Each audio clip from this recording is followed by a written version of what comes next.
বন্ধু বান্ধৱীসকল সকলোকে আমাৰ এই ইউটিউব চেনেল চাৰ্পিয়নত স্বাগতম জনাইছোঁ আৰু আজি আমি আপোনালোকৰ বাবে অকল হেল্থ বুলিয়েই নহয় ডাইৰেক্ট ৰিকুৱাৰমেণ্ট হওক বা আহিবলগীয়া যিবিলাক অসম নিযুক্তিৰ পৰীক্ষা আছে সকলোবোৰত যেনেকুৱা ধৰণৰ মেথছ আহিব তাৰে কেইটামান সম্ভাৱ্য প্ৰশ্ন লৈ আহিছোঁ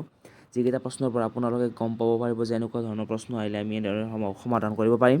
সেই বেছি দেৰি নকৰি আজি আমি প্ৰথমটো প্ৰশ্ন লৈ আহিছোঁ আৰু আজি আমাৰ প্ৰথমটো প্ৰশ্ন হৈছে দুটা সংখ্যাৰ অনুপাত যদি 7:13 হয়, যদি প্ৰথম সংখ্যাটো 39 তেন্তে দ্বিতীয় সংখ্যাটো কিমান হ'ব? প্ৰশ্নটো বাৰ এবাৰ কৈ দিছোঁ চাব। দুটা সংখ্যাৰ অনুপাত 7:13 যদি প্ৰথম সংখ্যাটো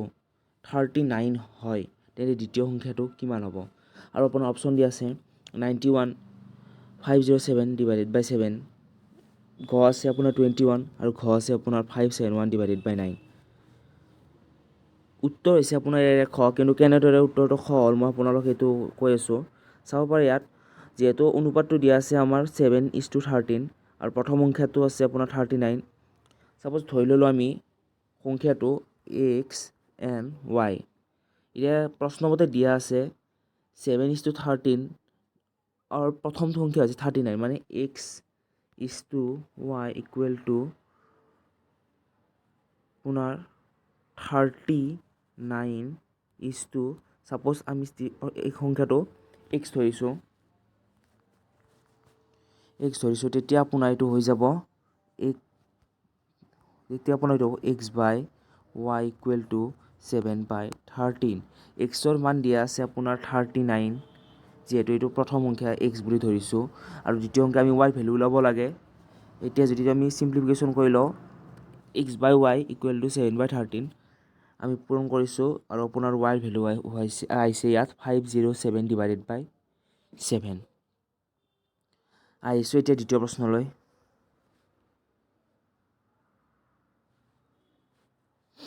যদি a:b ইকুৱেল টু 5:7 হয় আৰু c:d ইকুৱেল টু 3:8 হয় তেন্তে a:b:c মান হ'ব। ইয়াত ফাৰ্ষ্টতে আমি a b c ভেলু ওলাই ল'ব লাগিব। চাব পাৰে যিহেতু a:b ইকুৱেল টু 5:7 আছে, তাৰমানে হ'ব a/b ইকুৱেল টু 5/7 আৰু c:d দিয়া আছে আপোনাৰ 3:8, মানে আপোনাৰ c/d ইকুৱেল টু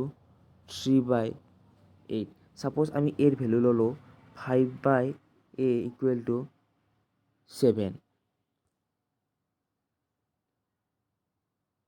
এতিয়া যদি আমি এই ফৰ্মুলাটোত বহাই দিওঁ a/b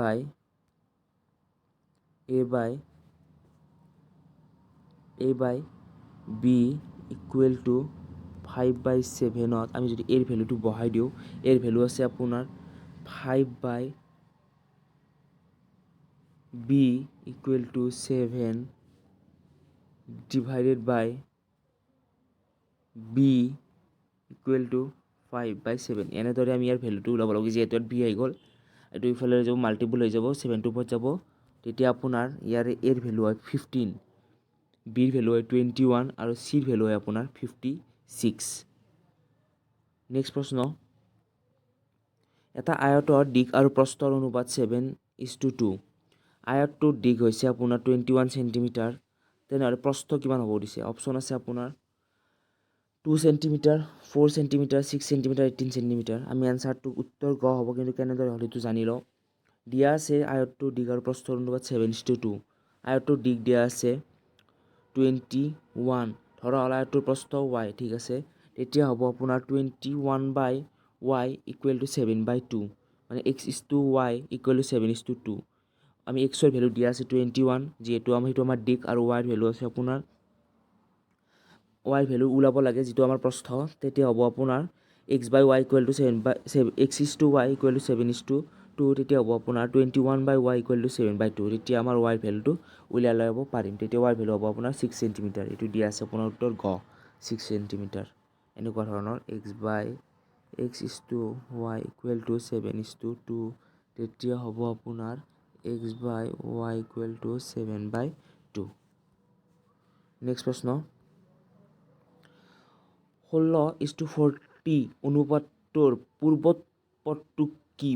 পূৰ্বপদ মানে আপোনাৰ এই যোনটো অনুপাত চাব পাৰে 16:40 ইয়াৰে পূৰ্বপদ ইয়াৰে যোনটো পূৰ্বপদ সেইটো হৈছে আপোনাৰ যোনটো আগৰ সংখ্যা সেইটো কয় আপোনাৰ পূৰ্বপদ মানে ইয়াৰ 16 যদি ইয়াৰ উত্তৰ পদ হ'লে তেনেহ'লে ইয়াৰ শুদ্ধ উত্তৰ হ'লে আপোনাৰ 40 কিন্তু যিটো ইয়াত পূৰ্বপদ ওলাব দিছে তেনেহ'লে ইয়াৰ শুদ্ধ উত্তৰটো হ'ব আপোনাৰ 16 নেক্সট প্ৰশ্ন ইয়াত চাব পাৰে ইয়াত দিছে উত্তৰটো বাৰু কি হ'ব পিছত চাম প্ৰশ্নটো চাব পাৰে 6:11 অনুপাতটোৰ ত্ৰিগুণ পদটো কিমান মানে ইয়াৰ তিনিগুণ মানে 6 × 6 যোনটো তিনিগুণ মানে 6 ×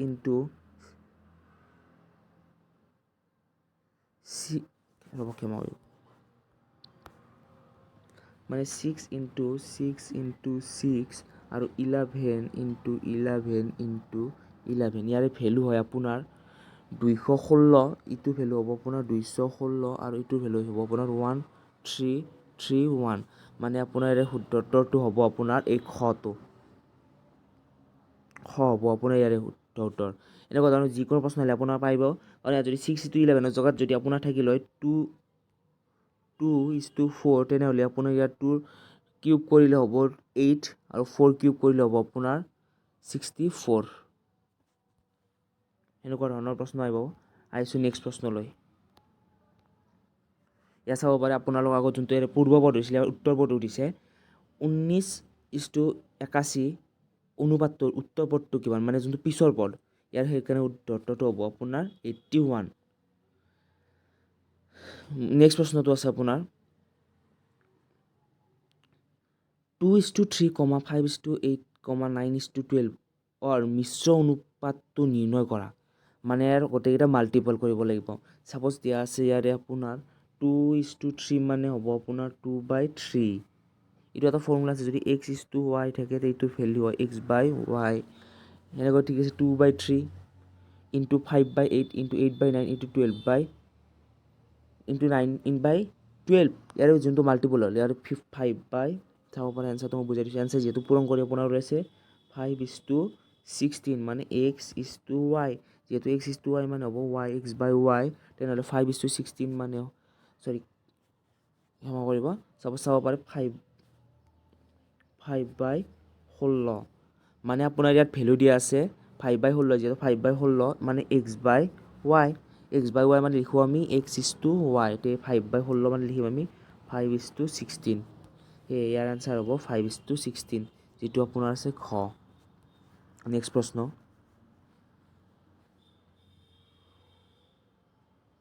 14:25 বিপৰীত অনুপাতটো হ'ল অপশ্যন আছে আপোনাৰ 14:25 25 × 4 4:5 আৰু আপোনাৰ 1:4 বিপৰীত মানে ইয়াৰ উল্টা হ'লে আপোনাৰ হ'ব 14:25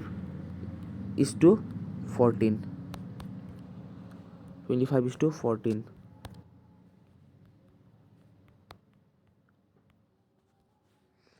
তাৰপিছত আছে আপোনাৰ 5:12 অনুপাতটো দ্বিগুণ পদ মানে তেতিয়া আপোনালোক ত্ৰিগুণ বুজাইছিলোঁ এতিয়া দ্বিগুণ হৈছে দ্বিগুণ মানে ইয়াৰে ডাবল চাব পাৰে যিহেতু ইয়াত 5:12 আছে মানে 5 × 5 12 × 12 মানে 25 আৰু আপোনাৰ 144 সেই উত্তৰ ইয়াৰ শুদ্ধ উত্তৰটো হ'ব গ তলত দিয়া ভিতৰত কোনটো পৰিমেয় হ'ব আপোনাৰ ইয়াৰে 1/3 কাৰণ এইটো আপোনাৰ কোনো ধৰণৰ বৰ্গমূল বা ৰুট অভাৰ নাই সেয়ে এইটো ইয়াৰে ঘটো শুদ্ধ উত্তৰ নেক্সট প্ৰশ্ন আটাইতকৈ সৰু স্বাভাৱিক সংখ্যাটো হ'ল আৰু ইয়াত চাব পাৰে আটাইতকৈ সৰু স্বাভাৱিক সংখ্যা হৈছে আপোনাৰ ক আৰু যদি ইয়াৰে সুধিলে হয় পূৰ্ণ সংখ্যা সুধিলে শুদ্ধ হ'ল হয় আপোনাৰ 0 আৰু 0ক বাদ দি বাকী যিবোৰ সংখ্যা আছে সেইবোৰ হৈছে আপোনাৰ স্বাভাৱিক সংখ্যা আৰু 0ক ধৰিলে সেইটো হৈছে আপোনাৰ পূৰ্ণ সংখ্যা ইয়াত চাব পাৰে তলত কোনটো পূৰ্ণ সংখ্যা নহয় ইয়াৰে চাব পাৰে 0 আছে 1 আছে 2 আছে আৰু -1 আছে ইয়াৰে শুদ্ধ উত্তৰটো হৈছে আপোনাৰ -1 কাৰণ পূৰ্ণ সংখ্যাবোৰ হৈছে আপোনাৰ 0 আৰু স্বাভাৱিক সংখ্যাবোৰক পূৰ্ণ সংখ্যা বোলে নেক্সট প্ৰশ্ন দুটা যুগ্ম সংখ্যাৰ যোগফল সদায় এটা অপশ্যন আছে আপোনাৰ অযুগ্ম সংখ্যা মৌলিক সংখ্যা পূৰ্ণ সংখ্যা আৰু আপোনাৰ ইয়াৰ শুদ্ধ উত্তৰটো হৈছে দুটা যুগ্ম সংখ্যাৰ যোগফল সদায় এটা যুগ্ম সংখ্যাই হয় আছে 25ৰ উত্তৰ পদ মানে পিছৰ পদটো আৰু ইয়াৰ শুদ্ধ উত্তৰটো হৈছে আপোনাৰ 26 পিছৰ পদ যি থাকক 27 হ'লে 28 হ'ব নেক্সট প্ৰশ্ন এটা অংকযুক্ত মৌলিক সংখ্যা আছে মানে এক অংক বিশিষ্ট এটা অংকযুক্ত মৌলিক সংখ্যা টোটেল কেইটা আছে আৰু আপোনাৰ ইয়াৰ শুদ্ধটো হৈছে 4 আৰু 4 অংককেইটা হৈছে আপোনাৰ 1 3 5 আৰু 7 এই চাৰিটাই হৈছে আপোনাৰ মৌলিক সংখ্যা এক অংক বিশিষ্ট মনত ৰাখিব নেক্সট প্ৰশ্ন 10তকৈ সৰু অযুগ্ম সংখ্যাবোৰৰ যোগফল হ'ল 10তকৈ সৰু অযুগ্ম সংখ্যাবোৰৰ যোগফল হ'ল 30 কাৰণ আপোনাৰ চাব পাৰে মই কৈ দিছোঁ 1 + 3 + 5 + 7 + 9 = সদায় 30 চাব পাৰে কাৰণ 9 7 16 16 পাছে আপোনাৰ 21 21 4 আপোনাৰ 25 আৰু কোনটো লোৱা নাই মই চাব পাৰে ক্ষমা কৰিব হয় 25 ঠিকে আছে এনসাৰ 25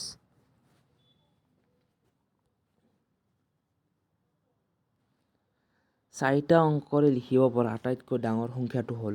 চাৰিটা অংকৰে লিখিব পৰা আটাইতকৈ ডাঙৰ সংখ্যাটো হৈছে আপোনাৰ 999 এইটোৱেই কাৰণ ইয়াৰ পিছত যদি আমি 1 প্লাছো কৈ দিওঁ সেইটো হৈ যাব আপোনাৰ 10,000 এইটো 5টা অংক বিশিষ্ট সৰু সংখ্যা হৈ যাব নেক্সট প্ৰশ্ন দুটা ঋণাত্মক সংখ্যাৰ পূৰণফল সদায় এটা ধনাত্মক সংখ্যা চাব পাৰে কাৰণ যিহেতু আমি জানোৱে minus into minus always plus কাৰণ চাব পাৰে সাপোজ মাইনাছ মই কৈ দিছোঁ এটা -2 ইনটু -4 অলৱেজ ইটো +8 হ'ব